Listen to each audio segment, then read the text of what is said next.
ನಮಸ್ಕಾರ. ನೀವು ಚೆನ್ನಾಗಿದ್ದೀರಾ ಅಂದ್ಕೊಂಡಿದ್ದೀನಿ. ನಾನು ಚೆನ್ನಾಗೇ ಇರ್ತೀನಿ. ನಾನು ಮಂತ್ರಾಲಯದಲ್ಲಿದ್ದೀನಿ. ರಾಯರ ದರ್ಶನಕ್ಕೆ ಬಂದಿದ್ದೀನಿ. ನೋಡಿ ರಾಯರನ್ನ.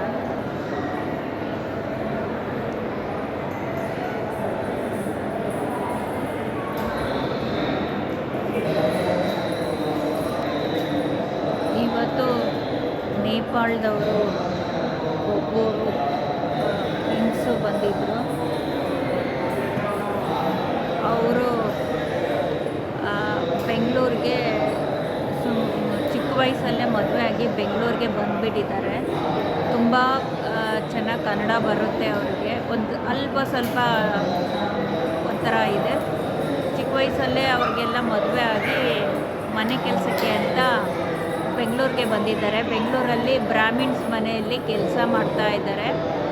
ಅವ್ರಿಗೆ ರಾಯರದ್ದು ಫೋಟೋ ಇಟ್ಟು ಪೂಜೆ ಮಾಡೋದು, ರಾಯರ ಫೋಟೋ ಅವ್ರ ಮನೆಯಲ್ಲೆಲ್ಲ ಇತ್ತಂತೆ. ಆಕೆಗೆ ರಾಯರನ್ನ ಆವಾಗವಾಗ ನೋಡ್ತಾ ಇದ್ದಾಗ ರಾಯರ ಮೇಲೆ ವಿಪರೀತ ಭಕ್ತಿ, ಪ್ರೀತಿ, ವಿಶ್ವಾಸ, ನಂಬಿಕೆ ಎಲ್ಲ ಹುಟ್ಟಿದೆ. ಮತ್ತು ಆಕೆ ಇವಾಗ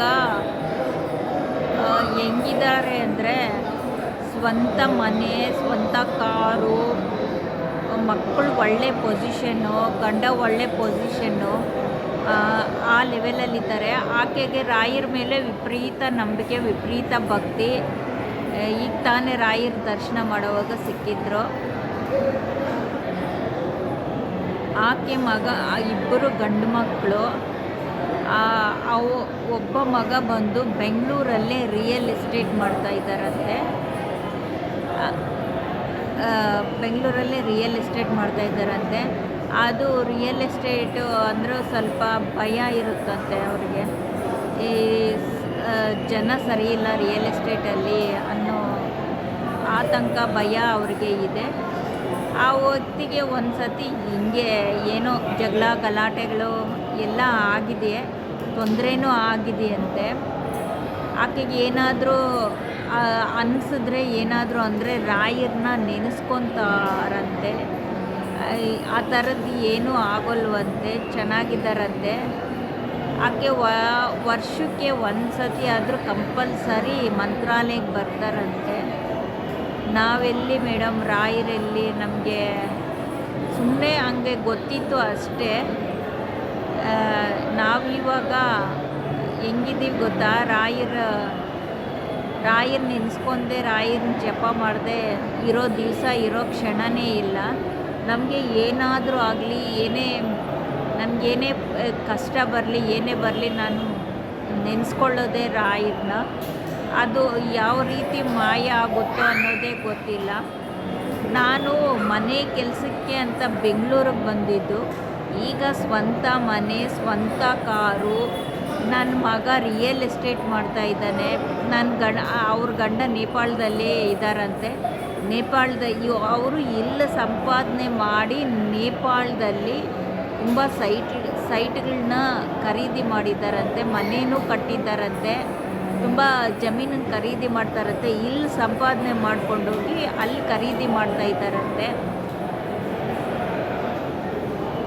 ಈಗ ಅವರೂರಲ್ಲೇ ತುಂಬ ರಿಚ್ ಪೊಸಿಷನ್ನಲ್ಲಿದ್ದಾರಂತೆ.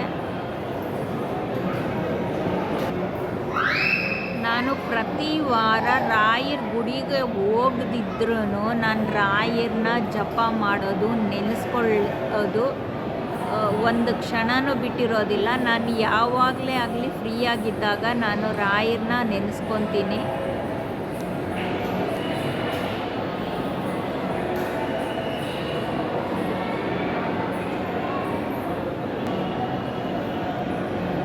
ಅಷ್ಟೇ, ನಾನು ಯಾವ ದೇವಸ್ಥಾನಕ್ಕೂ ಹೋಗೋದಿಲ್ಲ. ನನ್ನ ಮಗನಿಗೆ ಮದುವೆ ಮಾಡಬೇಕು, ರಾಯರನ್ನ ಕೇಳ್ಕೊತಾ ಇದ್ದೀನಿ. ಒಳ್ಳೆ ಹುಡುಗಿ ನಮ್ಗೆ ಅಡ್ಜಸ್ಟ್ ಆಗೋದು ಕೊಡಪ್ಪ ಅಂತ, ನಿನ್ನ ಆಶೀರ್ವಾದ ನಮಗೆ ಬೇಕು ಅಂತ.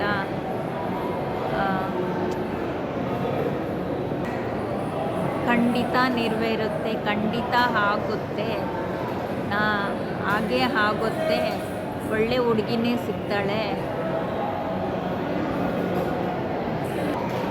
ನಾವು ತುಂಬ ಚೆನ್ನಾಗಿದ್ದೀವಿ, ನೆಮ್ಮದಿಯಾಗಿದ್ದೀವಿ ಅಂತ ಎಲ್ಲ ಹೇಳ್ಕೊಂಡು ಇದ್ರು. ನಾನು ಆ ಬ್ರಾಹ್ಮಿಣ್ಸ್ ಅವ್ರ ಮನೆಯಲ್ಲಿ ಕೆಲಸ ಮಾಡ್ತಾ ಇದ್ದಾಗ ರಾಯರ್ ಫೋಟೋನ ನೋಡ್ತಾ ಇದ್ದೆ. ಕೆಲಸ ಮಾಡುವಾಗ ಆ ಕಡೆ ಈ ಕಡೆ ಹೋಗಿ ಬರೋವಾಗ ಎಲ್ಲ ರಾಯರ್ ಫೋಟೋ ಕಾಣಿಸ್ತಾ ಇತ್ತು. ನನಗೆ ಏನೋ ರಾಯರ್ ನಗ್ದಂಗೆ, ನನ್ನ ಹತ್ರ ಮಾತಾಡ್ದಂಗೆ ಈ ಥರ ಎಲ್ಲ ಫೀಲ್ ಆಗ್ತಾ ಇತ್ತು.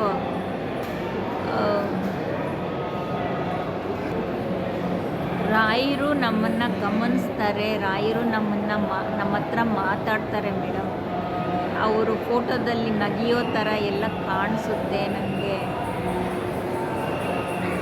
ಅಂತೆಲ್ಲ ಹೇಳ್ತಾ ಇದ್ರು.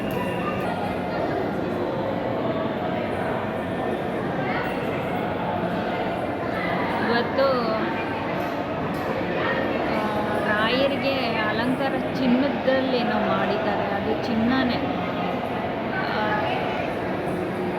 ಗುರು ಪೌರ್ಣಮಿ,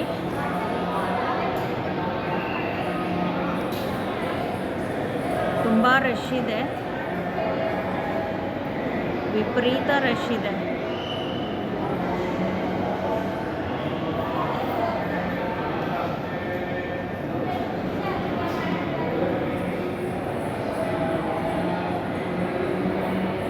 ಆಯಮ್ಮನೂ ಗುರು ಪೌರ್ಣಮಿ ದಿವಸನೇ ಬಂದಿದ್ದಾರೆ.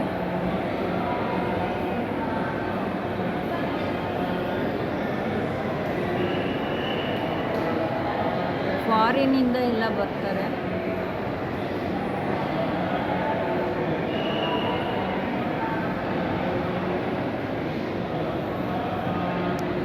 ಇಲ್ಲೆಲ್ಲ ಕೂತಿರ್ತಾರೆ.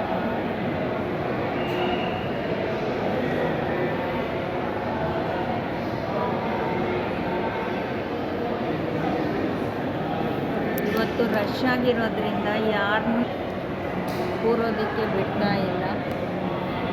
ಇಷ್ಟೊತ್ತೂ ಪೊಲೀಸವರು ಹೊರ್ಗಡೆಯಿಂದ ಸ್ವಲ್ಪ ಜನನ ಒಳಗಡೆಗೆ ಬಿಡ್ತಾ ಇದ್ದರು. ಈಗ ಸ್ಟಾಪ್ ಮಾಡಿದ್ದಾರೆ. ಈಗ ಸ್ವಲ್ಪ ಕಡಿಮೆ ಆಗಿದೆ.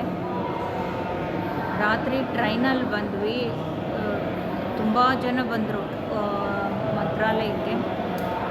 ಇವತ್ತು ಹುಣ್ಣಿಮೆ, ಹಾಗಾಗಿ ನಿನ್ನೆ ಇವತ್ತು ತುಂಬ ರಶ್ ಇರ್ಬೋದು, ಆದರೆ ಇವತ್ತು ಸಖತ್ ರಶ್ ಇದೆ. ಡಿಫ್ರೆಂಟ್ ಪೀಪಲ್ ಎಲ್ಲ ನೋಡ್ಬೋದು. ನೇಪಾಳೀಸ್ ಅವ್ರನ್ನ, ಫಾರಿನರ್ಸು ಎಲ್ಲ ಸಿಗ್ತಾರೆ ಇಲ್ಲಿ. ಇವಾಗ ತಾನೇ ಇಲ್ಲಿ ಪೂಜೆ ಆಯಿತು. ಪೂಜೆ ಆಗಿ ಸ್ವಲ್ಪ ಕೂತ್ಕೊಂಡಿದ್ದೀವಿ. ಆದರೂ ಜನ ಏನು ಕಮ್ಮಿ ಆಗಿದ್ದಾರೆ, ಆದರೂ ಜನ ಇದ್ದಾರೆ, ಬರ್ತಾನೆ ಇರ್ತಾರೆ, ಹೋಗ್ತಾನೆ ಇರ್ತಾರೆ. ಪೂಜೆ ನಡೀತಾನೆ ಇದೆ ಬೆಳಿಗ್ಗೆಯಿಂದ. ರಾಯರ ಅಲಂಕಾರ ಇನ್ನೂ ಮುಗ್ದಿಲ್ಲ, ಇನ್ನೂ ಮಾಡ್ತಾನೆ ಇದ್ದಾರೆ ನೋಡಿ.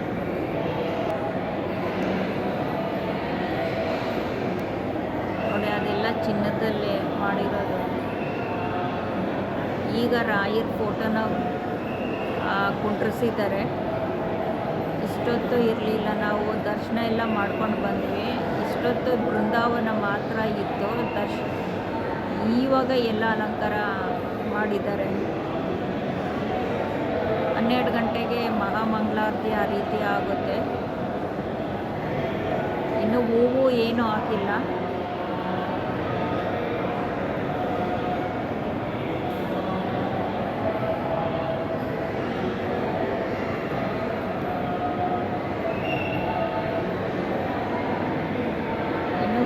ಆಗಿಲ್ಲ,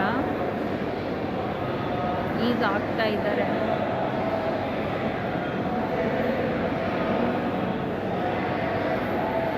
ನಾನು ಇದೇ ಫಸ್ಟು ರಾಯರಿಗೆ ಚಿನ್ನದ್ದು ಆಗ್ತಾ ಇರೋದು ನೋಡ್ತಾ ಇರೋದು. ನೋಡಿರ್ಬೋದೇನೋ, ಆದರೆ ನಾನು ಅಬ್ಸರ್ವ್ ಮಾಡಿರಲಿಲ್ಲ. ಹೂವೆಲ್ಲ ತಂದು ಒಳಗಡೆ ಕೊಡ್ತಾಯಿದ್ರು, ಅಲ್ಲಿರೋರ ಕೈಗೆ ಕೊಡ್ತಾರೆ. ಅವರು ದೇವ್ರಿಗೆ ಹಾಕ್ತಾರೋ ಇಲ್ವೋ ಗೊತ್ತಿಲ್ಲ.